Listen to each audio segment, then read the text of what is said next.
देखिए, कामरान मुर्तज़ा साहब ने एक बात की है कि यकसुई नहीं थी, और हम अच्छी तरह जानते हैं पाकिस्तान में जब किसी सियासी जमात की क़यादत में यकसुई ना हो तो उसकी वजूहात बहुत सारी वो सुइयाँ होती हैं जो उन्हें चुभोई गई होती हैं और इस्टेब्लिशमेंट की तरफ से।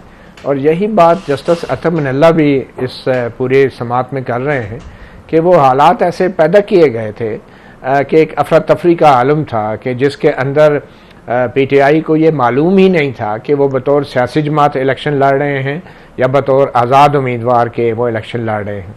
और हालत ये हो गई है कि अब सुप्रीम कोर्ट भी कहती है कि बज़ाहिर उनके फ़ैसले की गलत तशरीह की गई है इलेक्शन कमीशन की तरफ से, मगर वो जो कहते ना कि मेरे कत्ल के बाद उसने जफ़ा से तौबा है ज़ूद पेशेमां का पेशेमां होना, तो ये जो देर से ताख़ीर की पशेमानी है ये कुछ इतनी मासूमाना भी नहीं है। इसके पीछे मैं समझता हूँ चीफ जस्टिस काजी फ़रीद साहब अब जो बज़ाहिर ये तासुर दे रहे हैं कि शायद उनके फ़ैसले को गलत तशरीह की गई होगी इलेक्शन कमीशन की तरफ से। चीफ जस्टिस काजी फ़रीद साहब, जस्टिस मोहम्मद अली मज़हर, जस्टिस मुसर्रत हलाली, इन तीन ने जो बल्ले के निशान का फ़ैसला जब लिया था और इलेक्शन कमीशन के फ़ैसले को बरकरार रखा था, तो उसमें एक जुमला लिख देते कि इसका ये मतलब हरगिज़ नहीं है कि पीटीआई को बतौर सियासी जमात जो है वो इलेक्शन नहीं लड़ने दिया जाएगा। उन्होंने नहीं लिखा।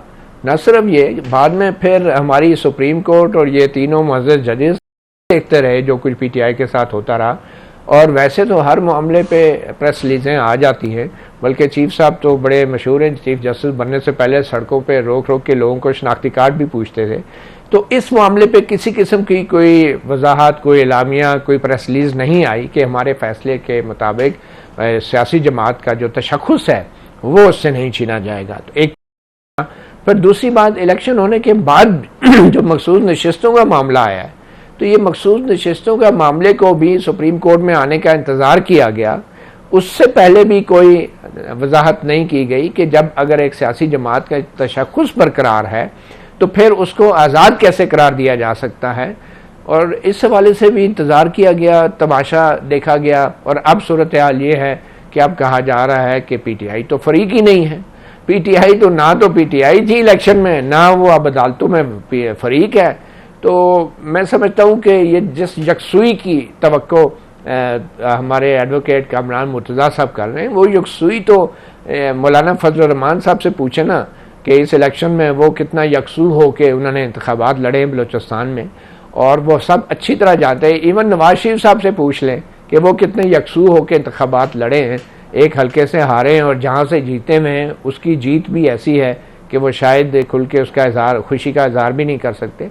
तो मैं समझता हूँ कि ये वेल प्लान्ड एक एक्शन था, वेल एक्सिक्यूटेड एक प्लान था, जिसमें हमारी जो सियासी जमातें हैं वो महज सियासी मुखालफत की वजह से, असूलों से हट के इस बात को मानने के लिए तैयार नहीं हैं कि पीटीआई के साथ 2024 में वही हुआ जो 2018 में नून लीग के साथ हुआ था। ठीक जी, शौकत आप बताएंगे, केस को आप भी यकीनी तौर पे देख रहे होंगे। बहुत शुक्रिया। जो 2018 में हुआ अब 2024 में हुआ, मती साहब ये कह रहे हैं, तो जो 2018 में करने वाले थे उन्होंने तो मुदम्मत नहीं की थी, उन्होंने तो they did not look back कि ये कुछ हुआ है। और यही अलमिया है हमारे सियासी कल्चर का, हमारे सिस्टम का, कि हम बैंड वैगन में बैठने के लिए तैयार रहते हैं जो दूसरे की कॉस्ट पे हो, दूसरे का नुकसान हो रहा है, हमारा फ़ायदा हो रहा है। अभी आपने भी बात की, बैरेस में अपना सेनेटर साहब ने भी बात की पीटीआई वाली यकसुई की, तो जो कुछ आज बयानात यही था कि पीटीआई इकट्ठी या नहीं, मैं तो ये कहना चाह रहा हूँ ना। बात ये है कि आजकल जो बयानात आ रहे हैं पीटीआई के अपने, तो क्या ये आज ही का मसला है या इनका पहले भी मसला है? जिस केस की बात हुई, बल्ले वाला केस तो था नहीं, केस तो था कि पीटीआई के इलेक्शन जो इंट्रा पार्टी इलेक्शन हैं वो सही हैं या गलत हैं, मसला तो उधर से शुरू हुआ। और अगर पॉलिटिकल पार्टीज ऑर्डर 2002 आप वो सामने रख लें और इलेक्शन एक्ट 2017 वाले वो जो सेक्शन है 104 या जो भी हैं उनको सामने रख लें, तो फिर तो वो तो फैसला ठीक था कि जो पार्टी इलेक्शन नहीं करवाएगी वो पार्टी इलेक्शन में बतौर सियासी जमात हिस्सा नहीं लेगी। फिर क्या जिनको आज इल्ज़ाम दिया जाता है, क्या उन्होंने कहा था कि आप सुन्नी इत्तेहाद काउंसिल में चले जाएं? इलेक्शन कमीशन को दे रहे हैं ना इल्जाम इस वक्त तो। नहीं, अभी तो हर चीज एस्टेब्लिशमेंट के खाते में डाली जाती है ना। उन्होंने कहा था कि आप पहले जमात इस्लामी, यानी एम्बेरसमेंट हुई अच्छा, जब जमात इस्लामी के साथ किया गया, एम्बेरसमेंट हुई जब पीटीआई नजरियाती की बात की गई, एम्बेरसमेंट हुई जब ये सुन्नी इत्तेहाद काउंसिल में मर्ज करके, आज आर्गुमेंट कोई नहीं होता किसी के पास। यही पहला दिन जो था। नजरियाती क्या हुआ था, आपको तो पता क्या हुआ था? नहीं तो इतनी कैलकुलेशन होनी चाहिए थी ना कि होगा ये, देखे ना, अगर आप सही बात है।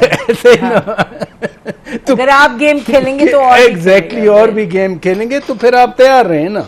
इतने मासूम जो अभी मती बात कर रहे थे, मासूम कोई नहीं है ना यहाँ पर, हर कोई अपने अपने दाव पे बैठा तो हुआ अगर तो 1 मिनट के लिए हम केस पे फोकस करें। क्या होता है यार?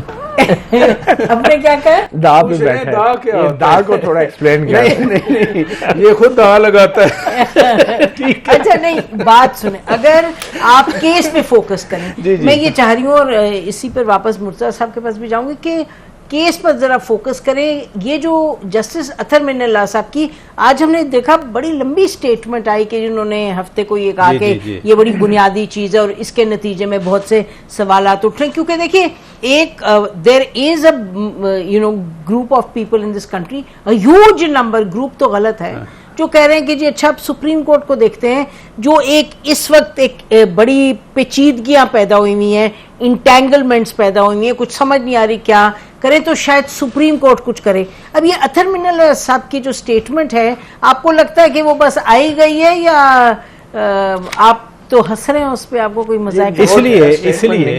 इसलिए मैं हंस इसलिए रहा हूँ कि एक तो अच्छी बात हुई है कि लाइव स्ट्रीम आ जाती है।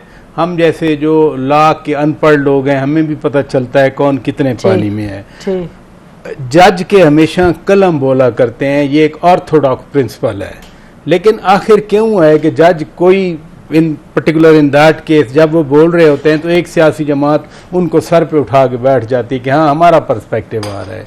वो कानून बोल रहा होता है या कोई सिंपैथी बोल रही होती है। दूसरी बात ये है कि आप कह रहे हैं जिससे अतर मिन्नल्लाह साहब बोल रहे हैं या वो सिंपैथी बोल रही है ना, ये तो हर चीज इन्फ्लुएंस्ड है ना, या हर चीज इन्फ्लुएंस्ड है इसलिए कि हमने ये बात करनी है ताकि ये कॉन्स्टिट्यूएंसी खुश रहे।